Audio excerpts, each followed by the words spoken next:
registro do partido Ana Malala tinham irregularidades. E essas irregularidades, entre outras, estava o próprio nome, né? O nome Ana Malala, que diziam que era o nome de uma língua local, que ia criar divisão dos moçambicanos, ia criar tribalismo, ia criar regionalismo. Depois diziam que portanto, o acrônimo Ana Malala não coincidia com a designação do partido, que era a Aliança Nacional para um Moçambique Livre e Autônomo. Portanto, colocaram isso, nós não concordávamos com isso. O debate, vocês acompanharam, desenrolou-se muito esse debate pelo país, mas por uma questão de não querermos nos confrontar com a justiça de forma desnecessária, nós queríamos era viabilizar o partido, e acompanhando os comentários das pessoas que diziam a nossa garra é muito ao nome, o que importa é ter um partido para vocês fazerem a vossa atividade política normal. Portanto, nós tínhamos 30 dias para fazer a retificação de todas as irregularidades indicadas pelo Ministério da Justiça. Mesmo assim, nós não ficamos à espera dos 30 dias. Portanto, no dia 28 de maio, o Ministério da Justiça notifica-nos, portanto, nós tínhamos até 28 de junho para apresentar já as retificações solicitadas pelo Ministério da Justiça. Mas mesmo assim, não ficamos à espera dos 30 dias. Em 8 dias, portanto, já no dia 6 de junho, nós submetemos um ofício onde alterávamos ou fazíamos a sanação das irregularidades indicadas pelo Ministério da Justiça. Entre essas irregularidades, nós até aceitamos mudar a designação, né, o acrônimo do partido, que era Ana Malala. Nós ajustamos e colocamos Ana Mola, que era para ficar de acordo com aquilo que o Ministério da Justiça queria. Apesar de sabermos que há vários partidos aí que estão registrados em Moçambique que a denominação não coincide com o acrônimo, não coincide com a sigla. Mas mesmo assim, nós anuímos a isso e apresentamos no dia 6 de junho o ofício onde tudo estava ratificado de acordo com a vontade do Ministro da Justiça, o professor Dr. Sais. Feito isso no dia 6 de junho, nós, induzidos ainda pela questão da lei, achávamos que tínhamos que contar o resto do tempo até completar os 60 dias que a lei dá ao Ministério da Justiça. Na nossa opinião, até julho, não é? Nós já devíamos ter a resposta. Tanto mais que, na nossa ótica, no dia 4 de julho, nós submetemos, digamos, um recurso ao Conselho Constitucional a dizer que, bom, o Ministério da Justiça não respondeu dentro do tempo e nós queríamos uma intervenção do Conselho Constitucional de acordo com o que a lei diz. E nessa altura, o Conselho Constitucional lançou a batata quente para o Ministério da Justiça e disse-nos que nós tínhamos sido precipitados. Ainda havia tempo, porque a partir do momento que nós submetemos a retificação das irregularidades, o tempo volta para trás, como se diz, o tempo zera. Zerar é começar a contar a partir do dia 6 de junho, começava a nova contagem de 60 dias. Então podemos fazer as contas juntos. Se dia 6 de junho começa a nova contagem, então significa 6 de junho até 6 de julho, seriam o quê? 30 dias, e até a 6 de agosto seriam 60 dias. Mas vocês sabem que nós temos aqui um mês que tem 31 dias, então significa que, na verdade, o novo prazo seria até dia 4 de agosto. Vejam só, submetemos a proposta no dia 3 de abril, com todos os que é necessário. Submetemos a ratificação das irregularidades no dia 6 de junho. E mesmo assim, no prazo estendido exageradamente pelo Conselho Constitucional, o Ministério da Justiça não nos responde.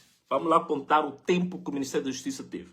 Se contarmos a partir de abril, dia 3 de abril, portanto, abril, vamos fazer maio, 30 dias, junho, 60 dias, julho, 90 dias, agosto, 120 dias. Portanto, o Ministério da Justiça A lei diz que ele tem que responder em 60 dias, mas devido a essa situação toda que nos foi colocada, teve que 120 dias, teve o dobro do tempo para nos responder.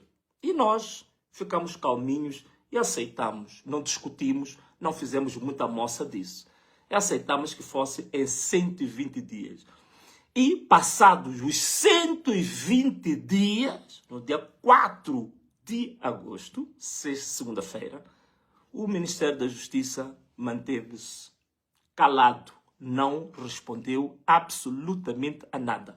Agora estou a ver que eles já começaram a afinar a internet, né? Agora já paramos só nos 10 mil em direto. Eu sei que agora é o tempo que eles estão a afinar, mas vocês peço para partilharem o link para várias pessoas, partilhem este link para várias pessoas. Esta é a luta que nós também temos. E isto não é paranoia da minha parte.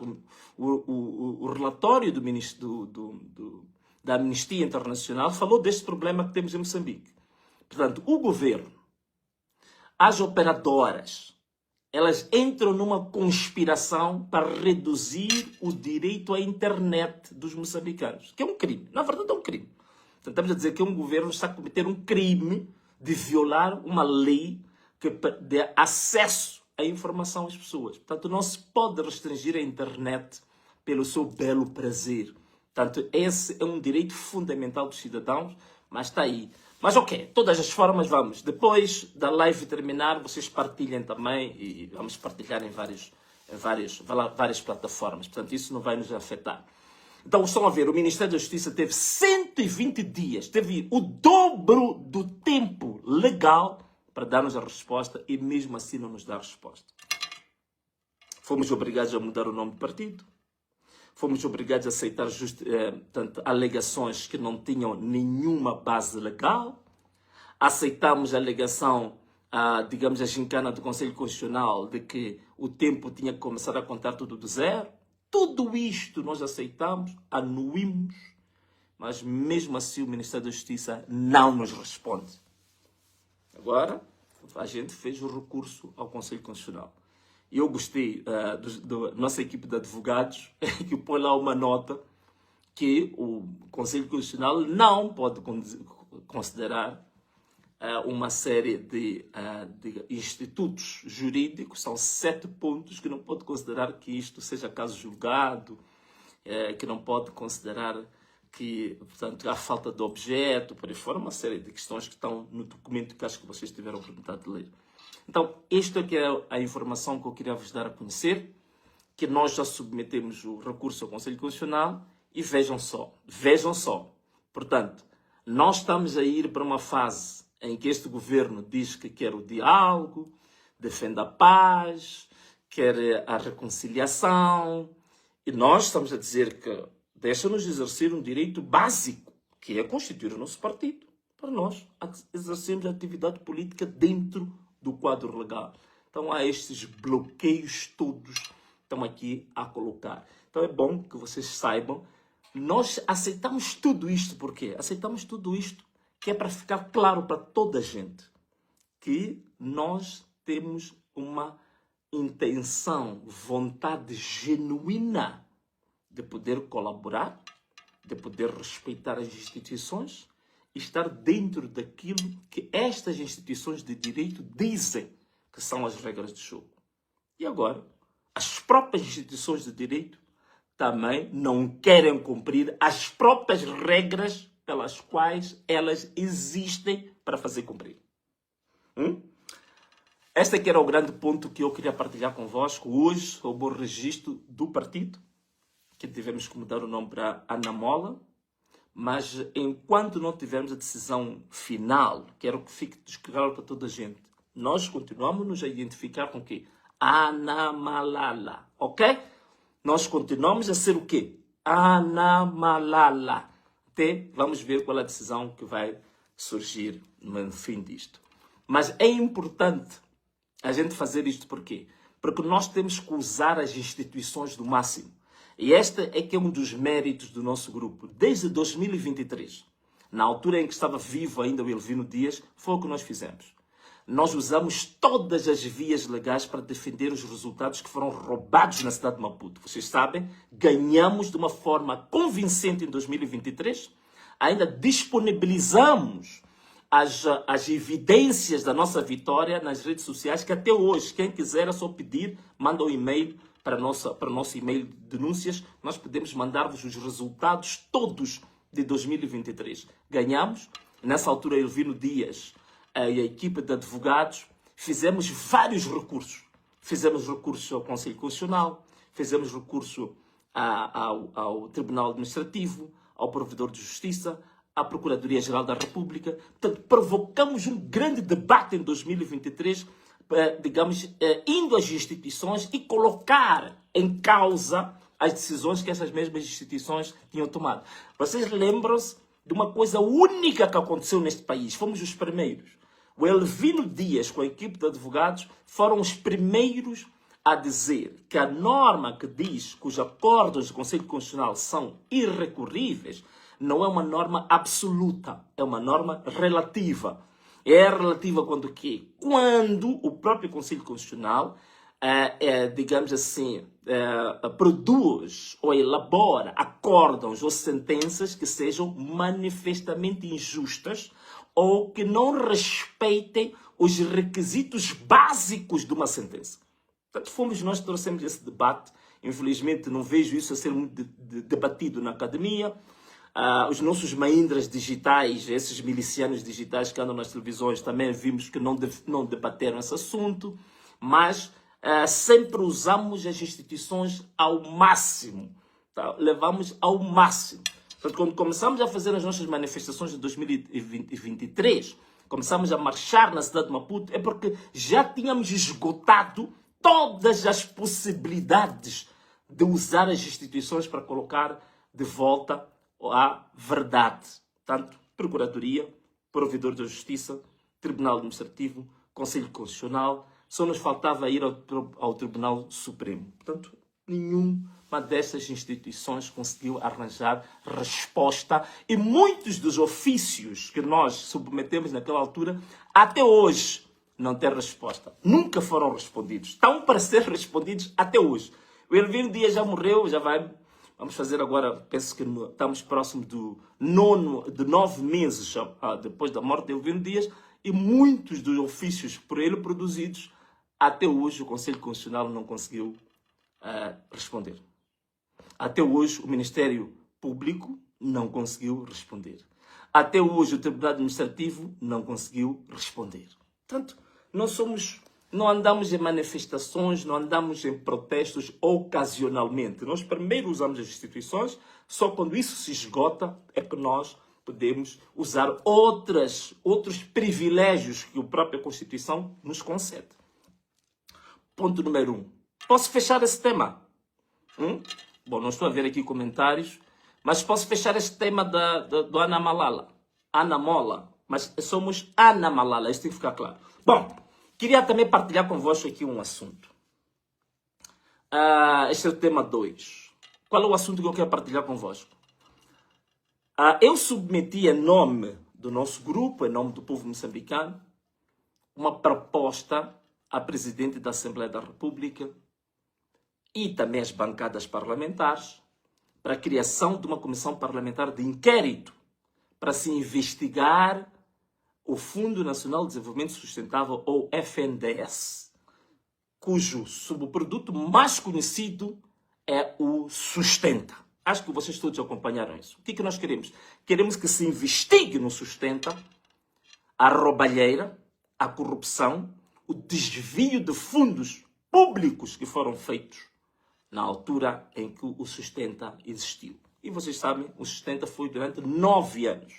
E durante 9 anos o Sustenta não produziu um único relatório e contas sobre como é que esses fundos foram usados. E quais são os resultados que tivemos a nível da população. E hoje, muitos agricultores sabem muito bem que o Sustenta foi não só um fracasso, mas foi uma verdadeira burla para esses próprios agricultores. Os 6 chamados passos e os primeiros agricultores, muitos deles foram simplesmente burlados, foram simplesmente defraudados com o sustento. A maior parte das sementes não tinham poder germinativo. 9 anos sem prestar contas, quando o Estatuto Orgânico desta instituição diz que deviam prestar contas anuais. Muita parte das obras indicadas que foram lá construídas ou feitas não existem. Portanto, muito dinheiro gasto em áreas, desvio de fundos para outras áreas fora da área da agricultura e da promoção do desenvolvimento agrário. Muito dinheiro que foi gasto com consultores que recebiam valores altíssimos e nem sequer pagavam impostos devidos ao Estado. Então,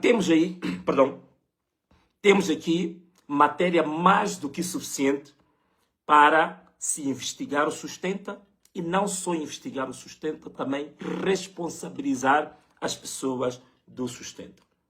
E submetemos ao Parlamento a Presidente da Assembleia, doutora Margarida Talapa, que era a proposta para a criação dessa Comissão Parlamentar de Inquérito. Bom, recebemos uma resposta da Presidente da Assembleia da República, e eu até posso dizer, sou levado a considerar e a reconhecer que, apesar de não ter sido da nossa expectativa, mas foi uma resposta muito equilibrada, foi uma resposta profissional, foi uma resposta, para mim, de alguém que realmente soube respeitar a instituição e a cadeira que está ocupada.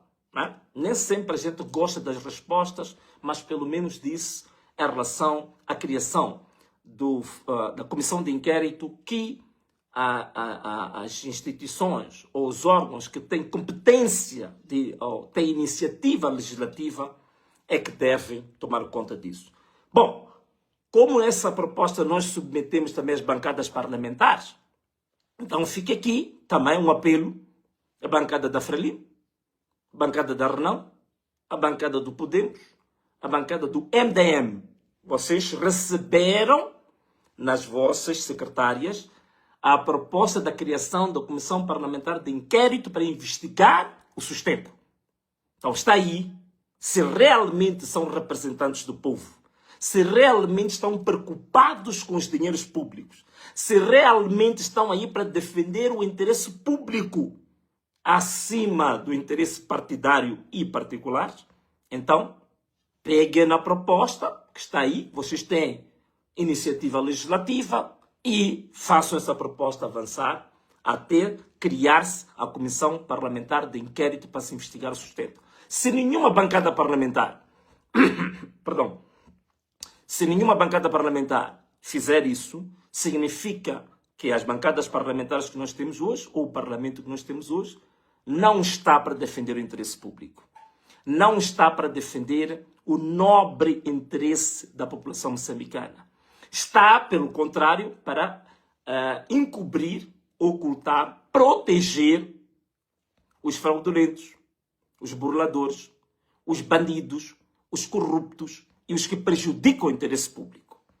Então aí está, se quem quiser, os blogueiros podem reproduzir essas minhas palavras, a proposta para a criação da Comissão Parlamentar de Inquérito para investigar o sustenta agora está na mão das bancadas parlamentares. Se nada surgir, significa que essas bancadas parlamentares também estão associadas à corrupção, ao roubo, à burla, à fraude que aconteceu com o projeto Sustenta. Ponto final em relação ao projeto Sustenta. Recebi também da Presidente da Assembleia da República um outro ofício que tem a ver com a lei de maioridade civil. Como vocês sabem, em Moçambique, a maioridade civil são 21 anos. Uma coisa que está desfasado totalmente da realidade. Todos os países vizinhos de Moçambique, a maioridade civil são 18 anos. Na Europa já não vale a pena falar disso. Moçambique continua 21 anos. Então eu fiz uma proposta com o meu grupo, que submetemos para que a maioridade civil baixe de 21 anos para 18 anos de idade. Bom, em relação a esta matéria também eu acho que a Presidente da Assembleia, não estou aqui só para falar mal por falar mal, também respondeu educadamente e tecnicamente bem a dizer que tinha que ser uma proposta submetida aos órgãos que têm competência ou iniciativa legislativa. Não há problemas. Quanto a essa proposta, nós não tínhamos partilhado para as bancadas, mas isso é simples. A partir da segunda, terça-feira, vamos fazer um ofício e vamos reencaminhar a proposta para as bancadas parlamentares. Então, bancadas parlamentares de Moçambique, 2 propostas estão nas vossas mãos. Descobrir os ladrões, ou pelo menos fazer um relatório sincero para se mostrar os ladrões do sustento. 2, fazer a proposta, o anteprojeto que nós submetemos para reduzir a maioridade civil de 21 anos para 18 anos de idade. Então, estes 2 assuntos agora passaram para as bancadas parlamentares. Estão aí vocês para defender o povo ou estão aí para defender o vosso partido?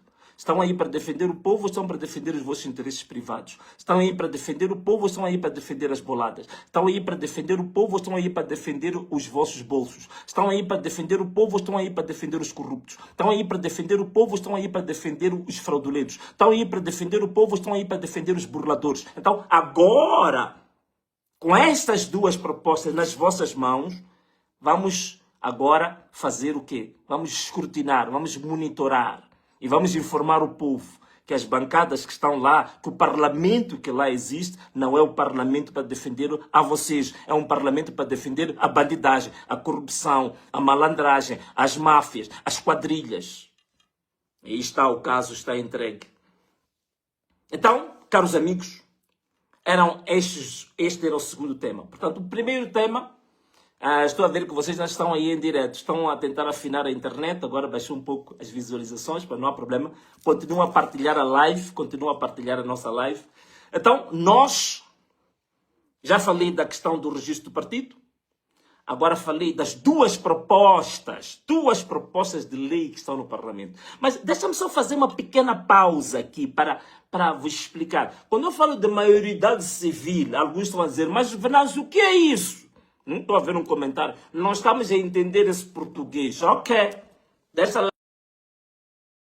eu te explicar, então.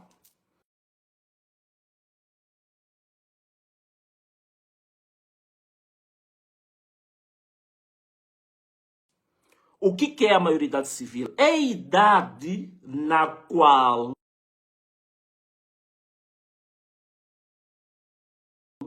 você já pode assumir determinadas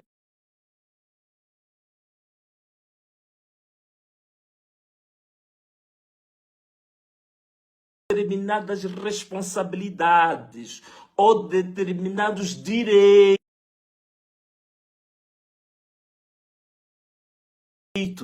Por exemplo, a maioridade política da nossa juventude, presta atenção, você jovem, abre bem os teus ouvidos, arregala bem os teus olhos e presta atenção, olha muito bem para mim.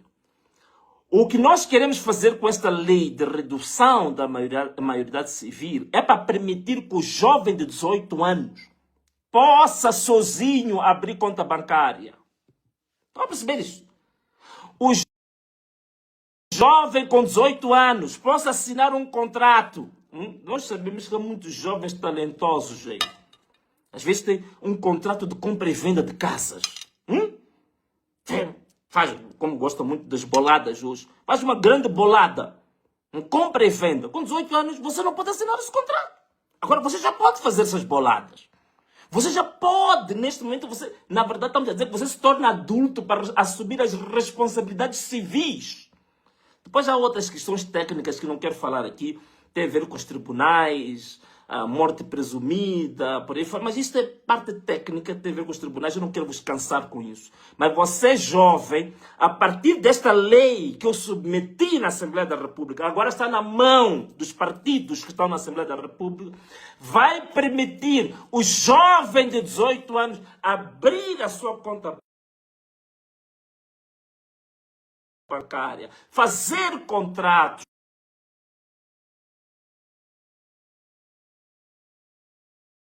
Portanto, já se tornar-se verdadeiramente adulto, do ponto de vista civil. Deu para entender agora. Não quero alongar um evento de emprego, juventude, por aí fora. Né? Mas parece que vocês foram atraídos só para dar a impressão de que os jovens estão com o presidente da UIR. Que os jovens estão com o presidente do Conselho Constitucional. Portanto, vocês só foram atraídos por isso. Mas, bom, eu estou a ouvir que os jovens parece que saíram fora, estão a cantar. Bom, só espero que não começam a dizer também que o Venâncio é culpado, porque estou a dizer, ouvi aí que estão a cantar o meu nome, não sei o quê, por aí fora, estão a exigir emprego. Só espero que agora também não abra um novo processo e dizer que o Venâncio é que é culpado dos jovens terem cantado lá fora do espaço do Centro de Conferências Joaquim Chissano. Portanto, não tem nada a ver com isso. O problema que se está a colocar aqui neste país é que não há resposta para estes jovens. Portanto, os jovens estão a dizer, não nos convoquem só para irmos ouvir papos, nos convoquem a nós para mostrar oportunidades concretas de emprego. Convoquem-nos a nós para mostrar uma política de emprego clara, que nos permite ter oportunidades. É o que os jovens estão a dizer. Mas agora, não se admirem começar a escrever que o Venâncio é culpado. Eu não sou culpado de nada. Se não há popularidade, se não há legitimidade perante o povo, até tem que se enganar os jovens, pensarem que é uma oportunidade de ir lá ter emprego, só para encherem lá. Esse problema já não é meu, né? Eu não preciso de nenhuma atração dessa natureza para ter a população, ter jovens num evento em que... Aliás, muitos eventos eu nem anuncio, vou ao acaso, né? Mas vem lá 20 mil, 30 mil, 40 mil pessoas indo sem avisar. Agora, eles avisando, criando cartazes, ainda têm que enganar os jovens para pensar que há emprego só para estarem lá. Só para tentar ganhar legitimidade. Não é? Será uma crise, um síndrome de ilegitimidade que está com este governo. Bom, queria só encerrar esse assunto. Aproveitei aqui explicar a questão da maioridade civil e dizer que, por exemplo, este problema do emprego, este problema que os jovens estão lá a reclamar, esta lei que eu fiz aqui eu fiz a proposta para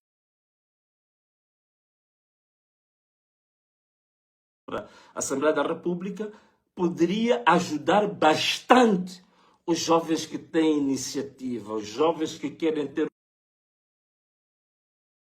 oportunidades, sobretudo esta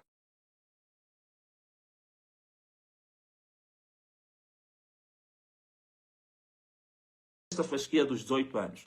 Não é? Nós sabemos que a população moçambicana é maioritariamente jovem. A maior parte da população moçambicana são adolescentes. Nesse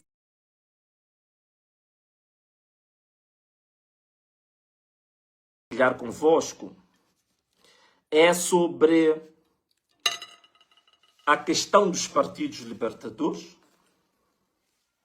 É um tema que eu já falei antes, mas que é importante falar porque nós temos muita juventude hoje. Temos muita gente nova que não conhece um pouco a história deste país e não conhece a história da África. E algumas ideias que vão sendo passadas para esses jovens, eles podem não perceber o alcance e a verdade sobre isto. Agora, há pouco tempo, na África do Sul, realizou-se uma conferência dos partidos libertadores da SADC, onde Daniel Francisco Chapo esteve lá e disse que existe um movimento amplo a nível internacional do Ocidente, do imperialismo, do neocolonialismo, que querem destruir ou querem eliminar os partidos libertadores. E que os partidos libertadores são os únicos que entendem, que percebem e que estão capacitados para responder às necessidades dos povos da África. Bom, não podia ouvir uma coisa tão absurda, né? E tão, digamos assim, muito deficitária em termos cognitivos, em termos históricos, em termos sociológicos. E um desconhecimento total das dinâmicas económicas e sociais do que está-se a passar em África e o que está-se a passar é Moçambique. Os partidos libertadores. África tem 54... Olha, jovem, você aprende um bocadinho aqui, presta atenção. Abre bem os teus ouvidos, arregala bem os teus olhos e olha bem para mim. Isto que eu vou te dizer, isto é muito importante para que você perceba e saiba enquadrar muito bem o que está acontecendo neste país e por que existe este tipo de discursos, como aquele que foi dito lá por um dos secretários da Frelimo, a dizer que a Frelimo só vai sair do poder na segunda vinda de Jesus Cristo. Primeiro, uma blasfêmia total e completa. E eu vou avisar esse senhor, não se brinca com Deus. Don't touch God. Não brinca com Deus. Não brinca com Deus. Não brinca com Deus. Hein? Brinca com outras coisas, brinca com as pessoas, manipula, faça o que quiser, mas não brinca com Deus, ok? Não brinca com Deus. Brinca com tudo menos com isso, né? Então, estamos aqui a dizer que esta narrativa de que há um poder que vem de fora, dos neocolonialistas, dos imperialistas, da extrema-direita, do Ocidente, que quer retirar os partidos libertadores do poder, que são os únicos que conhecem as verdadeiras ansiedades, as necessidades. Bom, se conhecessem, não teríamos os números todos que temos em Moçambique. Eu já falei um pouco sobre isso em Moçambique. A taxa de desemprego, eu já tinha falado sobre isso. Os números oficiais dados pelo Ministério do Trabalho não correspondem à verdade. Já fiz uma live a falar sobre isso. Porque o Ministério do Trabalho está a considerar um conceito de trabalho, está a considerar um conceito de emprego que confunde com o conceito de trabalho. Portanto, faz-se inquéritos e esses inquéritos procuram saber qual é a atividade econômica que a pessoa desempenhou na última semana.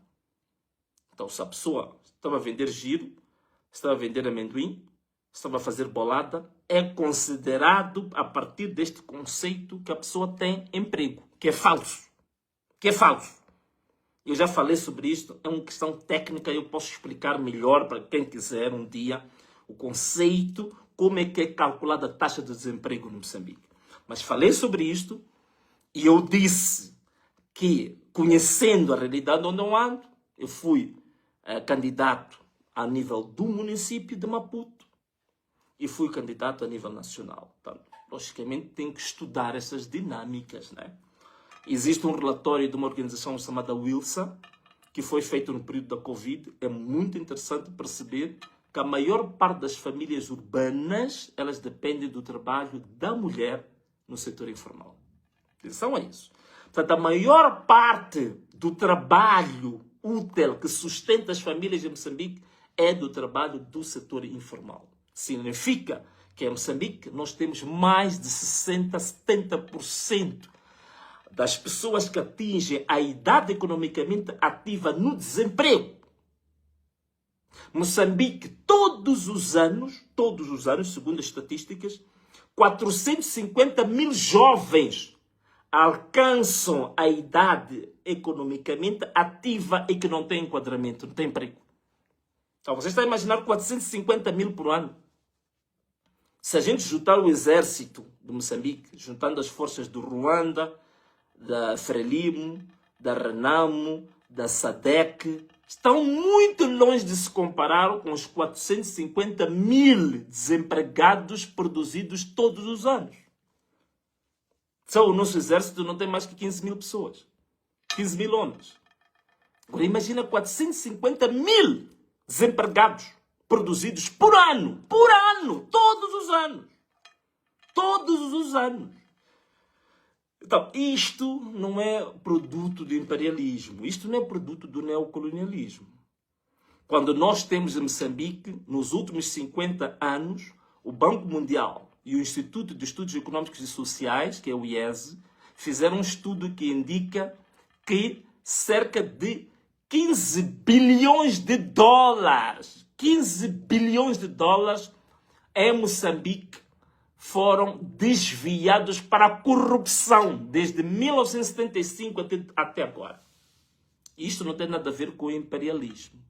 Depois temos as dívidas ocultas. Depois temos todos os escândalos que vocês todos os dias enchem as nossas páginas. Estamos entre os países mais corruptos do mundo no índice de corrupção. Estamos, neste momento, com uma incidência de pobreza de 68%. Temos mais de 22 milhões de moçambicanos a viver na miséria completa. Isto não tem nada a ver com o imperialismo. Então, caros amigos, o que tem a ver com a queda destes movimentos de libertação? Aqui em África, são 154 países reconhecidos em África. Os movimentos de libertação, presta atenção no que vou dizer agora. Hein? Começa a partilhar agora a live neste momento. Estou a ver que estão a afinar aí a net para cair um pouco as visualizações. Mas você partilha a live agora rapidamente, você que está a assistir. Partilha esta live rapidamente, que é para mais pessoas terem acesso a esta informação que nós queremos partilhar aqui. Partilha a live rapidamente, ok? Partilha para mais 50, mais 100, mais 50 pessoas. Dos partidos libertadores em África, dos 54 países que a África tem, apenas dos 3 chamados partidos libertadores, eram 16 partidos libertadores. São 16 partidos libertadores. Hoje, em 2025, caíram 50% desses partidos libertadores. Dos 16, só existem hoje 8 partidos libertadores. E nesses 8 partidos libertadores, excetuando, a única exceção era Cabo Verde e África do Sul, onde os índices de desenvolvimento humano são mais ou menos aceitáveis, todos os outros partidos libertadores, nos seus países, são os países cheios de corrupção, cheios de crime, cheio de desvio de fundos públicos, temos as piores qualidades de saúde, temos a pior educação, temos as piores infraestruturas públicas. São países mergulhados na maior corrupção e no maior crime. É o que está a acontecer. Este é que é o grande problema que os partidos libertadores têm hoje. Não tem nada a ver com o imperialismo, não tem nada a ver com o neocolonialismo, não tem nada a ver com o Ocidente, não tem nada a ver com a extrema-direita. Alguns, estou a ver alguém aí a dizer quais são esses partidos libertadores. Bom, alguns partidos libertadores, vou falar daqueles que já caíram, né? Para perceber por que caíram. Vamos começar, por exemplo, com o nosso vizinho da Zâmbia. Qual é o partido libertador que estava na Zâmbia? O Partido Libertador na Zâmbia chamava-se UNIP. UNIP o que é? É United National Independence Party. É UNIP. Este partido é o partido do Kenneth Kaunda. Alguns não conhecem, era um homem que gostava muito de andar com um lencinho e tal. Todo careca, né? Sem cabelo. Senhor muito carismático. Este país, a Zâmbia, vocês não imaginam. 11 anos antes de Moçambique ficar independente, a Zâmbia já era independente. Portanto, a Zâmbia fica independente em 1964. Mas, em 1991, a UNIP, depois de 27 anos no poder, caiu. E entra, nessa altura, um partido chamado MMD, que era o Movement for Multi-Party Democracy, na Zâmbia. Portanto, cai a UNIP, que era um partido libertador. Por quê? Corrupção, falta de emprego, falta de resposta às necessidades da população, má gestão pública. Portanto, isto levou a UNIP a cair, não foi o Ocidente. Vamos lá ver um país um pouco distante, que ficou independente também há muito tempo. O Senegal. Hoje o Senegal, temos o presidente Faye, né? O jovem Faye, que é o presidente do Senegal. O Partido Libertador do Senegal chamava-se Partido Socialista do Senegal, o PS. Não é o PS de Portugal, né? Não é o Partido Socialista, é o PS do Senegal. Partido Socialista do Senegal, que tinha como líder uma figura carismática, Léopold Senghor, né? Um intelectual. Quem gosta de história, gosta dos movimentos panafricanistas, há de ver a história de Léopold Senghor, que é uma pessoa intelectual, um verdadeiro intelectual acadêmico, não esses maindras digitais que andam a pulular nas nossas televisões aí em Moçambique, que dizem são intelectuais, mas nunca publicaram nenhum livro, não têm nenhum artigo científico, não têm absolutamente nada. Portanto, são reprodutores da propaganda oficial, não são propriamente intelectuais, nem são académicos. Portanto, Leopoldo Senghor foi o fundador, né, do Partido Socialista do Senegal, que trouxe a independência do Senegal em 1960. Ficou 40 anos no poder, Partido Socialista do Senegal. Mas em 2000, a queda, aparece um senhor também bem carequinha, muito carismático, Abdoulaye Wade. Abdoulaye Wade. Quem quiser entrar na net vai ver, são nomes. Eu lembro-me bem da Face, eu gostava muito do aspecto físico dele. Era uma pessoa senhor de idade, mas com muito carisma. Que era de um partido chamado PDS. Terceiro país.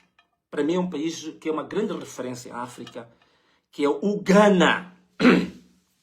O Ghana, o Partido Libertador chamava CPP, que era Convention People Party, né? É o Partido da Convenção Popular, não é? Podemos traduzir assim para português.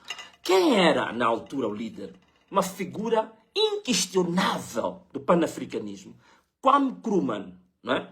O responsável pela frase emblemática, digamos assim, da luta pela autonomia dos países, dos povos africanos, que é África Univos, ou África United.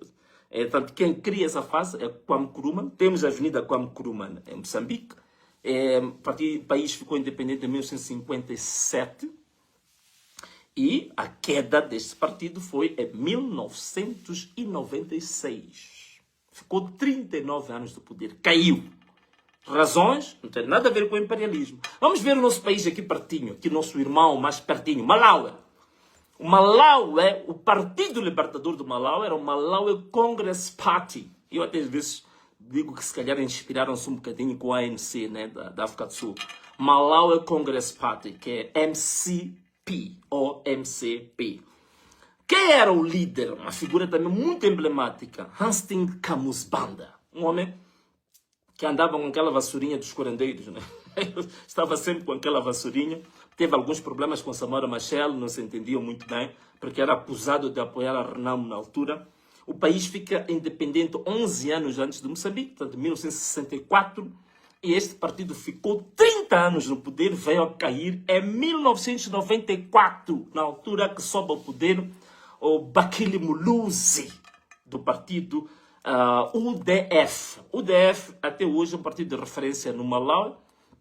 E eu lembro-me que estive com o filho de Bakili Muluzi quando fui para Angola e depois fui deportado. Portanto, o filho de Bakili Muluzi foi deportado comigo também de Angola. Vamos lá ver um outro partido libertador que caiu. Em Cabo Verde.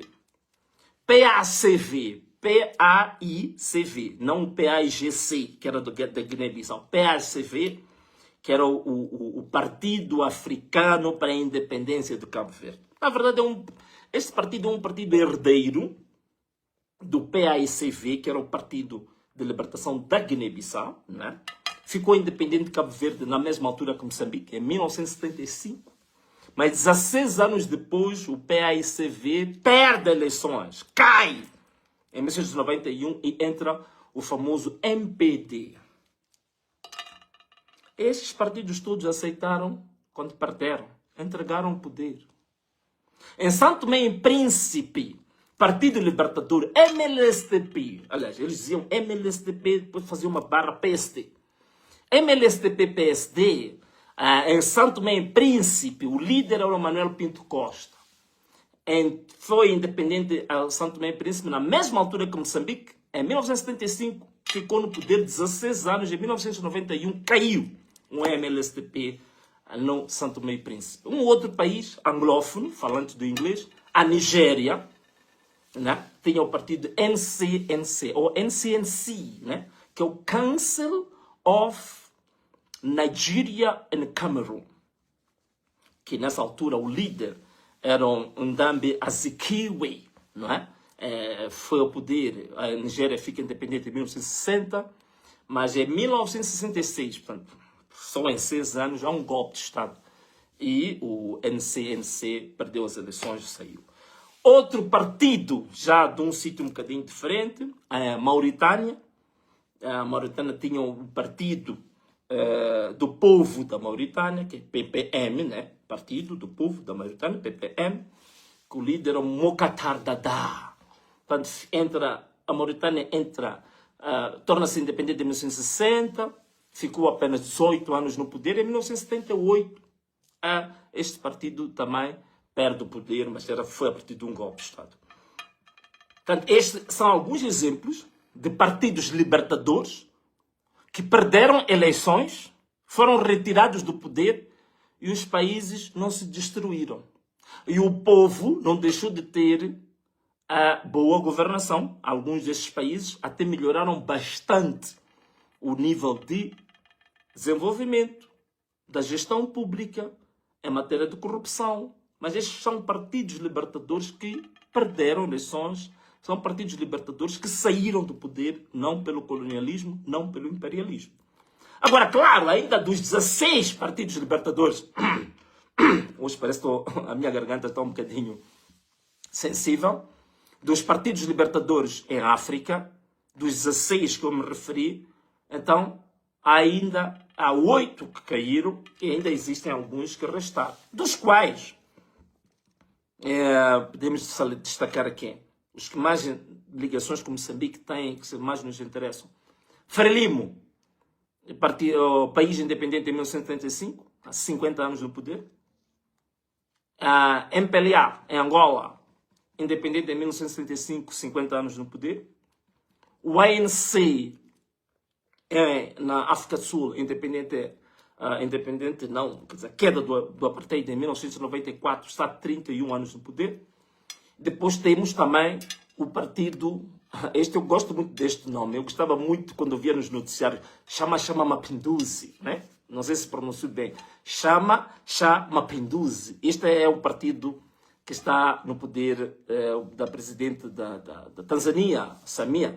Esse partido está no poder já há 64 anos. Portanto, destes países, destes aqui que andam aqui à volta de nós, acho que o Chama Mapinduzi é o mais antigo, dos partidos muito próximos que fazem fronteira com Moçambique. O Chama Mapinduzi da Tanzânia está há 64 anos. Mas íamos esquecer de um partido que é do Zimbábue, né? Azanu. O Zimbábue fica independente em 1980 com a ajuda de Moçambique, Samora Machel. Está há 45 anos no poder. Portanto, caros amigos, qual é que é o quadro geral destes partidos todos terem perdido o poder? Simples.